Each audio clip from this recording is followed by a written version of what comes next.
Hello, dear students. How are you? I hope you all are fine. Welcome to my channel, Law Scholars and Legal Issues. I am Advocate Vanita. I am presenting here again with another important topic that is related to IPC. In the last previous class of IPC, I have already discussed about private defense against person. Human body के against private defence क्या है वो हमने अच्छे से discuss कर लिया था। अगर आपने मेरा वो वीडियो नहीं देखा है तो आप प्ले लिस्ट पर जाकर वो वीडियो देख सकते हैं। अदरवाइज़ मैं इसके ऊपर जो है एक आई बटन पे आपको लिंक शेयर कर दूंगी, आप वहाँ से भी डायरेक्ट क्लिक कर सकते हैं। देखिए, आज हम कर रहे हैं right to private defence against property. तो इसके लिए हम डील करेंगे सेक्शन 103 को डील करेंगे, सेक्शन 104 को डील करेंगे एंड सेक्शन 105, तीनों को डील करेंगे। पहले हम समझ लेते हैं कि 103 क्या कहता है। देखिए, when the right of private defense of property extends to causing death, कि कब जो है राइट टू प्राइवेट डिफेंस आप यूज करके किसी व्यक्ति की डेथ कोज कर सकते हो।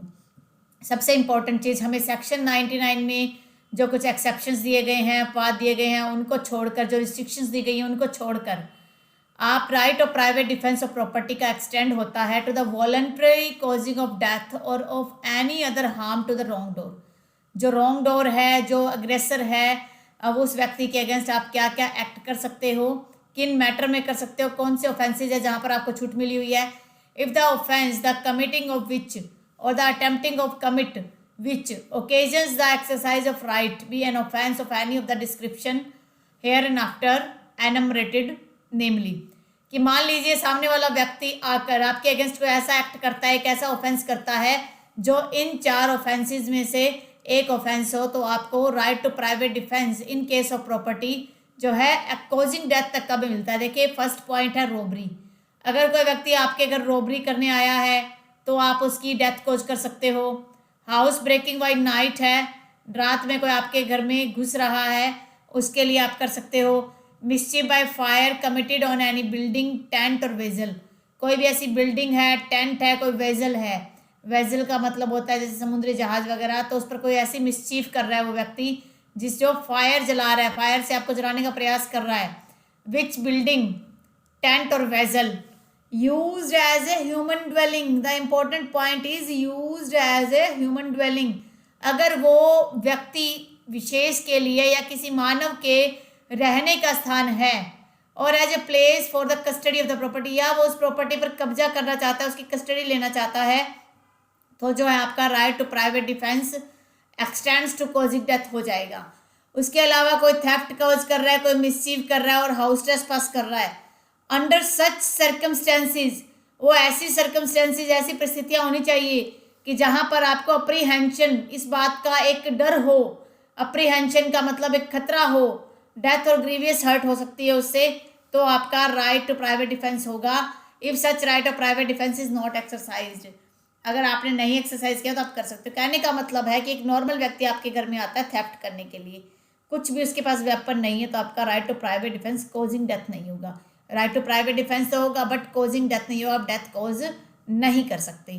तो ये वो प्रोविजन है जहां पर आप डेथ कॉज कर सकते हो। 104 क्या कहता है? 104 ये कहता है कि जी ठीक है भैया जी, आप डेथ तो कॉज नहीं कर सकते लेकिन आप कोई और चोट पहुंचा सकते हो। When such right extends to causing any harm, कोई भी हार्म हो रहा है आपको, आप जो डेथ हार्म, सॉरी, कोई भी हार्म आप कर सकते हो अदर देन डेथ, डेथ को छोड़कर। If the offence the committing of which or the attempting to commit, कोई ऑफेंस ऐसा कमिट कर दिया गया है या जिसको कमिट होने के चांसेस हैं, अटेम्प्ट हो रहा है, which occasion the exercise of right of private defence with theft, जिसमें थेफ्ट पड़ रहा हो, मिसचीफ पड़ रहा हो, क्रिमिनल ट्रेसपास हो, not of any of the description enumerated in the last section, जो 103 में जो कुछ बताया गया वो वहाँ पर नहीं हो, that right does not extend to voluntary causing death, अगर 103 के प्रोविजन नहीं है तो आप उसकी डेथ कॉज नहीं कर सकते हो। बट डज एक्सटेंड पर आप क्या कर सकते हो? सब्जेक्ट टू द रिस्ट्रिक्शन, जो 99 में रिस्ट्रिक्शन दे रखी है उनको साथ में कंसिडर करते हुए आप दूसरे व्यक्ति को कोई भी चोट पहुंचा सकते हो। अगर कोई व्यक्ति आता है, पत्थर लेके आ रहा है, कोई डंडा लेके आ रहा है, तो आप उसके बराबर में अपना बचाव करने के लिए डंडे से उस पर अटैक कर सकते हो। ये है हमारा 104। 105 क्या कहता है? ये तीनों को कंबाइन ही पढ़ना होता है हमें। 105 ये कहता है कि जी ठीक है भाई साहब जी, आप जो है अपना राइट टू प्राइवेट डिफेंस तो एक्सरसाइज कर रहे हो, बट उसकी भी कुछ लिमिट है। क्या लिमिट है वो जरा देख लेते हैं हम। एक सेकंड, थोड़ा धीरे चल ले, धीरे चल ले, धीरे चल ले, धीरे धीरे धीरे धीरे, बस ये धीरे चलता ही नहीं है। इसको पता नहीं क्या दौड़ लगी हुई है, ये धीरे नहीं चलेगा। ठीक है, ये वाला इतना पॉइंट है जो हमें नेक्स्ट में भी डिस्कस करना है। ठीक है, अब ये कह रहा है कि कब आपका right to private defence commence होगा और कितने टाइम तक कंटिन्यू रहेगा। The right of private defence of property commences when reasonable, जब आपके पास एक खतरा आया तो right to private defence start हो गया। The right to private defence of property against theft, theft तक राइट टू प्राइवेट डिफेंस तब तक रहेगा continue till the offender has effected his retreat with the property और either the assistance of the public authority is obtain, कि या तो जब तक आपकी प्रॉपर्टी पर जब तक खतरा रहेगा तब तक, या फिर आप क्या करोगे जब तक पब्लिक अथॉरिटीज नहीं आती तब तक। जब तक प्रॉपर्टी पर खतरा है या पब्लिक अथॉरिटीज कोई पुलिस वगैरह वहाँ नहीं पहुँचती, या प्रॉपर्टी जो है वो रिकवर नहीं हुई है। अगर प्रॉपर्टी रिकवर हो गई है और वहाँ पर पुलिस पहुँच गई है और आपको अब खतरा भी नहीं है, तो आपका प्राइवेट टू डिफेंस जो है, राइट टू प्राइवेट डिफेंस वहाँ से खत्म हो जाएगा थेफ्ट के मैटर में। यहाँ पे एक वर्ड यूज हो रहा है टिल, जब तक है, जब तक कि retreat affected is retreat with the property, आपको प्रॉपर्टी का जो सामना है, जिनकी रीट्रेट का मतलब आप कह सकते हो कोई खतरा वगैरह जब तक वहाँ नहीं है तब तक आपका तब तक खतरा है, तब तक आपका right to private defence otherwise नहीं होगा। तो रीट्रेट को आप किस तरीके से समझोगे कि मान लीजिए एक व्यक्ति है ए, ये व्यक्ति है बी, बी से उसने रुपया चुरा लिया, जब तक वो सामने खड़ा है तब तक जो खतरा है वो रुपया चुरा कर पीछे हट जाता है, भाग जाता है, तो आपका राइट टू प्राइवेट डिफेंस नहीं रहेगा कि अब आप उसके पीछे जाइए और उसको वहाँ जाके मार के आइए, ऐसा नहीं होगा। फिर नेक्स्ट पॉइंट कहता है कि the right of private defence of property robbery के अगेंस्ट तब तक रहेगा as the offender causes or attempt to cause to any person death or hurt or wrongful restraint as long as the fear of instant death, instant hurt और instant personal restraint, कि जब तक कोई व्यक्ति robbery के against तब माना जाएगा जब ऑफेंडर जो है वो कोज कर सकता है या पर अटैक कर सकता है, अटेम्प्ट कर सकता है, कोई डेथ अटेम्प्ट कर सकता है, हर्ट या wrongful restraint कर सकता है। अगर आपको मारने का खतरा है, आपको चोट पहुंचाने का खतरा है, आपको कहीं रोक के रखने का खतरा है, तब जो आपका रॉबरी का जो प्राइवेट डिफेंस मिल जाएगा। और as long as the fear of instance है, जब तक आपको खतरा रहेगा कि मुझे कभी भी वो डेथ कोज कर सकता है या कभी भी वो इंस्टेंट हर्ट दे सकता है, इंस्टेंट का मतलब उसी टाइम, तो इंस्टेंटली पर्सनल रिस्ट्रेन कर सकता है। मान लीजिए उसने बंदूक दिखा के वो तब तक आपको रोक के रखा है, तब तक आपका राइट टू प्राइवेट डिफेंस रहेगा, आप जो उसको अटैक कर सकते हो, उसके ऊपर मार भी सकते हो, उसको चोट पहुंचा सकते हो। फिर है क्रिमिनल ट्रेसपास के मैटर में कब तक प्राइवेट डिफेंस रहेगा। The right of private defence of property against criminal trespass और मिसचीफ तब तक कंटिन्यू है जब तक कि the offender continues in the commission of trespass और मिसचीफ, जब तक वो व्यक्ति जो है क्रिमिनल ट्रेसपास कर रहा है, आपके घर में है और मिसचीफ कर रहा है, आपके घर से बाहर हो गया, दूर चला गया, तो आपका राइट टू प्राइवेट डिफेंस खत्म हो जाएगा। कोई व्यक्ति आपके घर के ऊपर पत्थर फेंक रहा था, आपकी प्रॉपर्टी को चोट पहुंचा रहा था, तब तक पत्थर फेंक रहा है, तब तक चोट पहुंचा रहा है, तब तक राइट टू प्राइवेट डिफेंस रहेगा, उसके बाद आपका राइट टू प्राइवेट डिफेंस खत्म हो जाएगा। तो 103 तो आपको बताता है कि कहाँ कहाँ आपके प्राइवेट डिफेंस होते हैं, किन किन कंडीशन में होते हैं। रॉबरी में, house breaking by night, mischief, theft और हाउस ट्रेसपास वगैरह में है। और कब तक जो है आप डेथ कोज कर सकते हो, उन्हीं 4 ग्राउंड पर कर सकते हो। उसके अलावा भी आप अपना बचाव तो कर सकते हो लेकिन डेथ कोज नहीं कर सकते। 105 कहता है कि कब आपका कंटिन्यू रहेगा प्राइवेट डिफेंस और कब वो जो है खत्म हो जाएगा। तो अब हम कुछ एक पॉइंट पढ़ते हैं, कुछ एक केस डिस्कस करते हैं, जिससे ये आइडिया हो जाए कि आपको कि किन किन कंडीशन में राइट टू प्राइवेट डिफेंस जो है हम एक्सरसाइज कर सकते हैं। तो चलिए उन पॉइंट्स को थोड़ा सा हम डिस्कस कर लेते हैं। देखिए, पॉइंट्स से, केसेस से जब तक आप नहीं समझोगे तब तक आपको कुछ समझ भी नहीं आने वाला है। तो ठीक है, मैं कुछ एक केसेस आपके साथ डिस्कस करूंगी, उसके बाद जो है आप आसानी से समझ पाओगे। देखिए, एक तो इम्पोर्टेंट केस है इसके अंदर।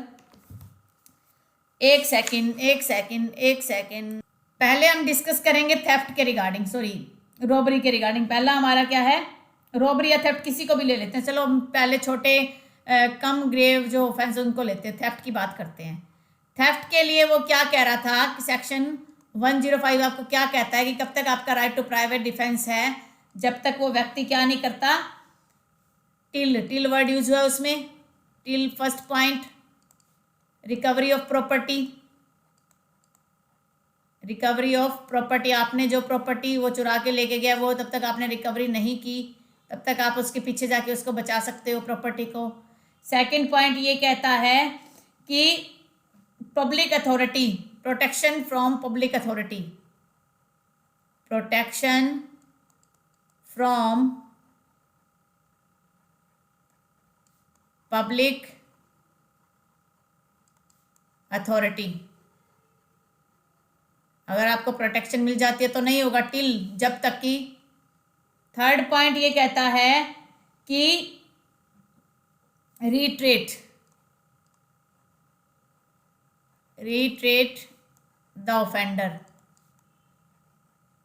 इसका मतलब ये है कि आपकी प्रॉपर्टी को डैमेज नहीं किया और वो अपने आप ही पीछे हट गया, तो ये तीन चीजें अगर हो जाती है तो आपका right to private defence against theft है वो खत्म हो जाएगा।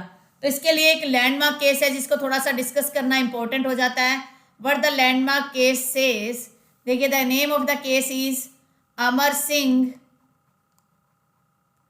The name of the case is Amar Singh versus state of Rajasthan, state of Rajasthan. इसमें मैं साथ के साथ फैक्ट भी लिखवा देती हूँ क्योंकि ज़्यादा डिटेल में मैं नहीं करवाऊंगी आज। हो सकता है थेफ्ट से रिलेटेड प्रोविजन ही करवाऊँ, ज़्यादा लेंथी लेक्चर नहीं होना चाहिए, फिर आप भी बोर हो जाते हो। देखिए, इसमें जो अक्यूज है, पहला point, accused has stolen a camel, accused has stolen a camel from the adjoining village। पास के गांव से एक वो क्या चुरा के आता है, चुरा लेता है, एंड और क्या करता है वो, took it to his house, वो अपने घर में इसे ले आता है। उसके बाद क्या हुआ, the owner went to the house of accused following the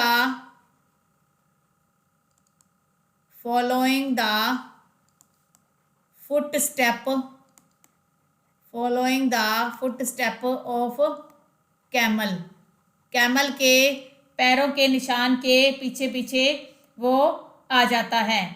ठीक है, अब क्या होता है, उसको देख के एक्यूज क्या करता है, accused tried to run away with the camel,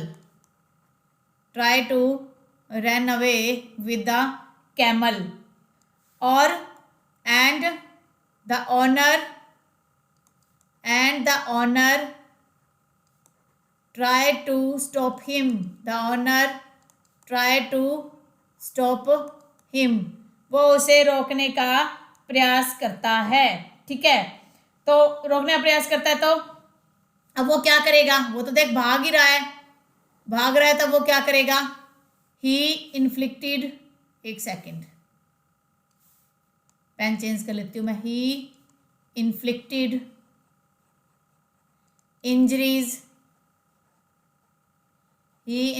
injuries to the owner, उसने ऑनर को चोट पहुंचा दी, एंड मैनेज्ड टू रन, और भागने में कामयाब रहा, managed to run.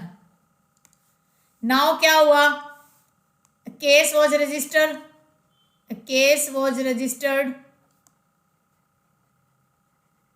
for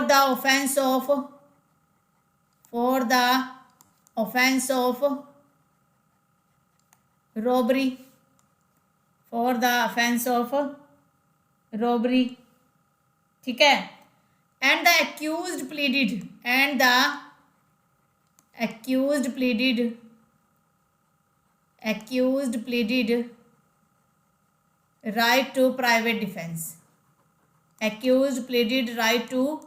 private defense। अब उसने वहां पर राइट टू प्राइवेट डिफेंस को माना। उसने कहा कि जी उसका राइट टू प्राइवेट डिफेंस था, इसलिए जो है उसने उसको चोट पहुंचाई। तो देखिए, अगर आप थेफ्ट की बात करते हो, थेफ्ट के प्रोविजन की बात करते हो, तो अगर वो रिट्रीट कर गया है, अब यहाँ पर क्या होता, ओनर या तो उसी टाइम उसके पीछे भागता तो कोई बात थी कि वो प्रॉपर्टी को रिकवर करना चाहता, लेकिन वो उसी टाइम भागा नहीं, बाद में वो गया उसे लेने के लिए। ठीक है, तो यहाँ पर सिर्फ उसने थेफ्ट की थी, लेकिन वो जब वहां से भागा, देखिए अगर आप थेफ्ट की बात करो ना, तो थेफ्ट कहता है कि जिसके पास पोजेशन है उसे आप इस तरीके से रिकवर नहीं कर सकते। पोजेशन को इंपॉर्टेंट माना जाता है थेफ्ट के अंदर, कि जिसके पास पोजेशन है वो उसका ओनर माना जाएगा। तो अब वो एक्यूज था, वो कैमल उठा के ले आया, लेकिन अब उसके पास पोजेशन था, तो कुछ हद तक तो ओनर वही हो गया उसका जिसके पास पोजेशन है। तो अब उसने थेफ्ट की थी, ठीक है, ये केस उसके खिलाफ सही है, लेकिन रॉबरी में वो उसको मारना नहीं चाहता था। जब वो वहां से भाग रहा था तो उसने उसके ऊपर चोट पहुंचाई, अपना बचाव करना चाहा। तो यहां पर कोर्ट ने प्ली को अपहेल्ड किया, the court upheld the plea, the court upheld the plea of accused and held that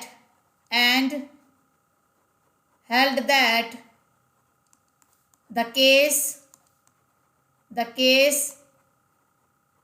pertains to theft, not robbery का ये केस जो है वो नहीं बनेगा। तो कोर्ट ने ये बात हेल्ड कर दी। तो ये जो केस है ये एक लैंडमार्क केस है, इसे आप जो है अच्छे से समझ लीजिएगा, क्योंकि ये केस एग्जाम में भी कई बार कोट किया जाता है।